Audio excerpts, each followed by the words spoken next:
Have you ever felt lost trying to explain where something is kept? Do you also struggle using prepositions of places correctly? Well, if you do, then this video is a must watch for you.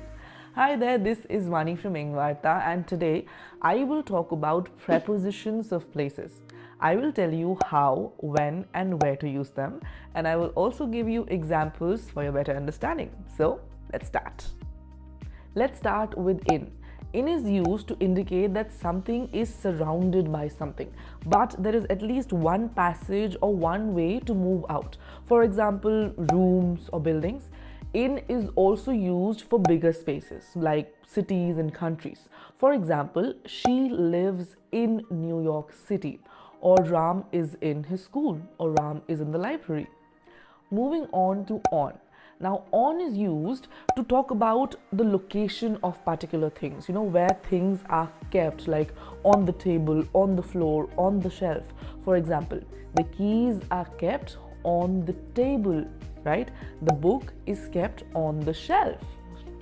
Moving on to at. Now, at is used when we talk about a specific location or a specific point.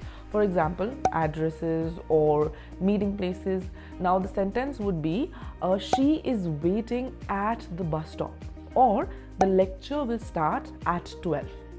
Next up is under, underneath, and beneath. They all mean the same, and they are used when we want to indicate that something is kept directly below something. For example, the dog hid under the table, or the treasure is buried beneath the oak tree, or the cat hid underneath the bed, or the cat hid under the bed. It is all the same. They all mean the same. So you can use underneath, beneath, or under. Moving on to next to and beside. Now, next to and beside, we use them when we want to indicate that one object is located adjacent to another. For example, if I say, I sat next to my friend in class, right? I was sitting right next to my friend. Or we can also say the shop was located beside the bank. It was right next to the bank. Moving on to between. Now, between is used when we want to indicate that one object is located between two different objects. For example, the restaurant was located between the theater and the library, or she was standing between her two siblings. Simple. Moving on to behind. Now, behind is used when we want to indicate that something is located at the back of another object, or something is located at the rear. For example, the car was parked behind the house, or she was standing behind the tree. Or do you see those frames behind me? Or do you see that pot behind me? They are at the back. Moving on to in front. Now, in front is used when we want to indicate that something is positioned ahead of something. Something is in the front.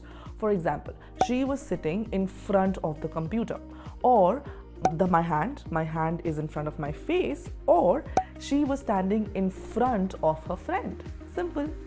Next up is among and amongst. They both mean the same thing, and we use them to indicate that something is in the middle of a group or is surrounded by different things. For example, she is among the top students of her class, or the new book hid amongst the old books. Next up is across. Now, across is used to show movement, like from one end to another. Across, from one side to another side, right? And the sentence that you can make is, the cat ran across the street from here to here, or the car is parked across the street. So if you are standing here and your car is here, so you will say the car is parked across the street. Simple. Moving on to above. Now, above is used to indicate that an object is placed higher to another object, right? This is the higher object, so we use above over here. For example, the plane is flying above the clouds, right? Above the clouds.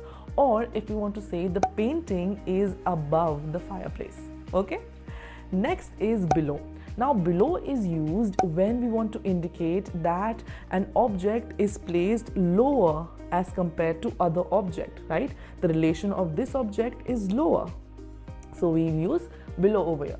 For instance, the submarine is below the surface of the water, or the temperature dropped below freezing point.